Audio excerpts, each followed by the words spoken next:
Howdy folks, Nathan Adlin here from the Fast Lane Car, and I am in Seattle, Washington with the 2015 Lexus NX. No, it's not Nissan Pulsar NX, which is actually something I used to drive a long time ago. This is an all-new vehicle that is based on the RAV4 platform. And coming up next, is it different than the RAV4?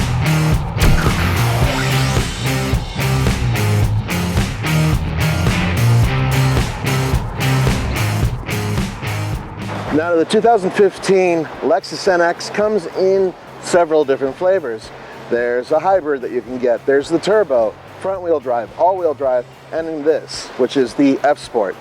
Now, if you look at all those different trims and you put them together, you're basically talking about three unique and different vehicles. The question is it enough to take this to the next level and compete with the likes of the Audi Q5, which this is squarely aimed at?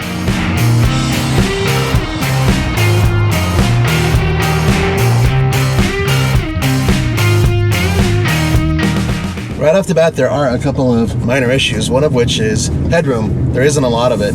I have the seat lowered all the way to the floor, and it is, I only have like maybe 2 inches, which really isn't enough if I get, bumped or whatever. Boom, hit I've already done it.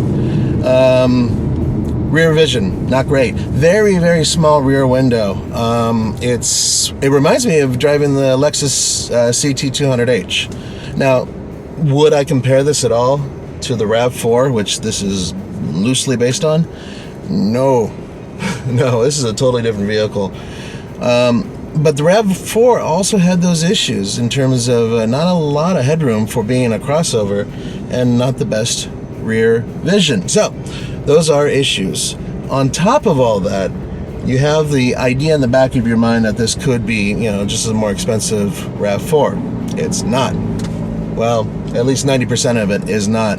According to the guys at Lexus, this vehicle has nearly 90% of its parts completely original, and that really it's just the platform that this vehicle is based on that shares with the RAV4.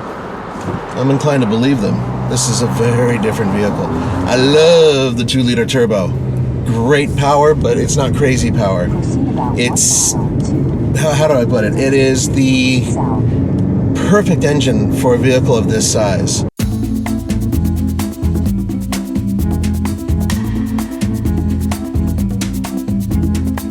Notice anything different? This is a turbocharged Lexus engine. They haven't done that before. This one puts out 235 horsepower and 258 pound-feet of torque.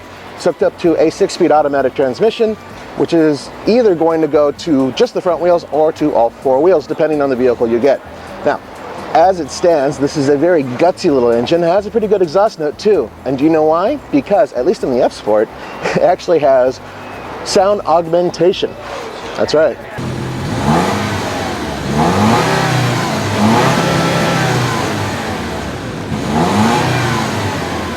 On the road, the ride is delicate. It feels like when you're going over a bump, I'm going to feel it, and then maybe you hear it a little bit, but you just don't feel it the way you think you're going to. Now, this is the F-Sport, so it has a more sorted, sporty suspension, but it still rides beautifully. Look, if I go over like bumps like I'm doing right now, okay, going over a rumble strip, yeah, I feel it, but it is almost as good as a European vehicle in terms of just the overall feel. It's fantastic. Really good ride.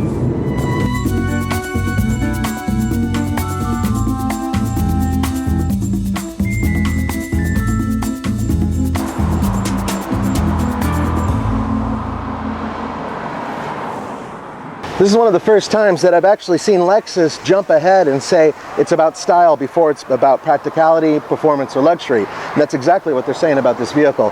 And if you look at the lines, you can see what they were trying to do. Now, did they misinterpret what sculpting is? Maybe. But more importantly, they were able to take what was a RAV4 and turn it into something that's actually kind of cool. So the next stage here is, can they get the performance to match the way it looks? Now, I've spent the entire day with all 3 Lexus NXs, the hybrid, the F-Sport, and the regular one. And I gotta tell you that really when you're getting the F-Sport, it seems like it's more of a trim package than anything else.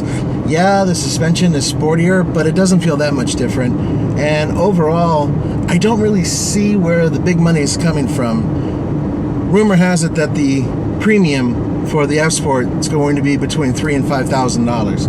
Now, the hybrid, on the other hand, that really surprised me. It feels heavier when you're driving it around, but it doesn't struggle. Now, it's nowhere near as gutsy as the 2-liter turbo, man. That is a great engine, and I really hope they put it in other Toyota products. I mean, can you imagine a Camry with a slick little turbocharged 4-cylinder engine like that? Man, it'd be so awesome. The interior is just phenomenal. God, quiet, comfortable.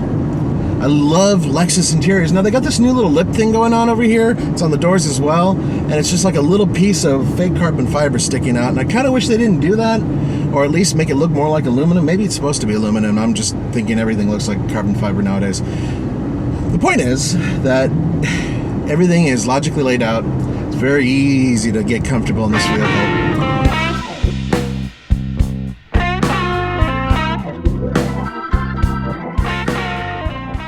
This is the hybrid power plant for the 2015 Lexus NX, and it's a 2.5-liter 4-cylinder engine that on its own puts out 154 horsepower and 152 pound-feet of torque. But if you combine it with the electric motor, you have a grand total of 194 horsepower, and that is pretty good.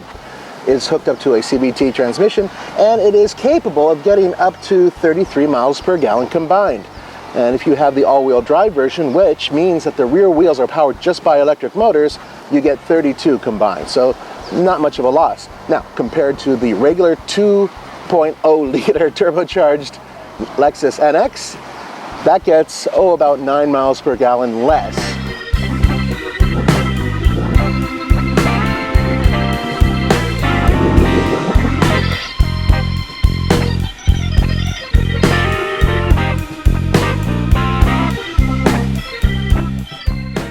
I think I figured out this car.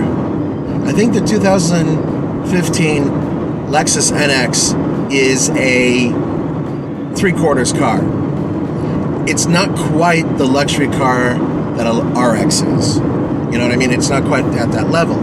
And the person who buys this vehicle isn't at that level either. Somebody who makes, I think Lexus thought about $130,000, $140,000 a year, which really is not an extraordinary amount anymore. I'm not saying it's chump change, I'm just saying that, for a Lexus, being in that realm and being able to buy a vehicle that's probably going to cost pretty close to 40 grand when you're done with your options, well, that's not too bad. Now, does this mean that this is a better vehicle than the BMW X3? Interior-wise, I like it better. Is it better than the Audi Q5? Roman and I really like the Audi Q5, especially because you can get it in a gnarly diesel. But this 2-liter turbo is a sweet little engine, and it's got a lot of oomph and a lot of spirit.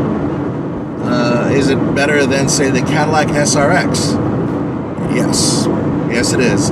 Cadillac SRX is better with room and comfort, much more of a luxury vehicle. This is a lot more youthful, and it's fun to sling around corners. I've actually had a pretty good time driving it. Now, you don't get a lot of information through the steering wheel when you're going around a corner. This car doesn't communicate that way. It's electrically assisted power steering, but the weight is good. Something Emmy and I have in common, we both love a really heavy steering wheel. Really does help with performance driving, and this is pretty heavy. And it doesn't feel like it's a servo being controlled by another servo. In other words, it doesn't feel like it's all electrical going to the wheels. I actually feel like I'm in control, even though I'm not getting a lot of feedback. The 2015 Lexus NX has a couple interesting little doodads in the back that you might like. One of which is being able to take this 2-piece hard cargo cover, fold it up, and stow it with the spare tire. And fortunately, there's enough room in there for this and for a small donut spare tire. But for those of you who get the hybrid version, well, the batteries are actually behind and underneath the rear seats, so there's still room underneath. For whatever reason why they didn't make it quieter, and with the fact that they let us know right away, hey, yeah, okay, it is based on the RAV4, kind of immediately discounted into a cheaper level of Lexus, and indeed it is. This sits right next to the CT200H and the base model Lexus IS, or even an ES. I think the Lexus ES you can get pretty cheap too, in the 50s or high 40s. So for an entry-level luxury vehicle that maybe a young couple just starting out, after they got their master's degree and are willing to spend too much money on a vehicle, they would decide to buy this rather than a more expensive German vehicle. This would make a lot of sense. Or even a small family, 2 parents and a kid and a dog. There is enough room back there for a bike. They have bike racks. As it stands, Lexus, you did a freaking good job. You really did. Good vehicle. I hope you enjoyed this brief little glimpse into the brand new 2015 Lexus NX. It's a sporty little thing, and the ride has so far really impressed me on every single vehicle I've driven. And I cannot wait to get it up to Colorado so I can tell you guys what it really can do. And yes, we're going to be stupid enough to take it off-road. That's what we do. For the Fastlane Card, this is Nathan Adlin. See you next time.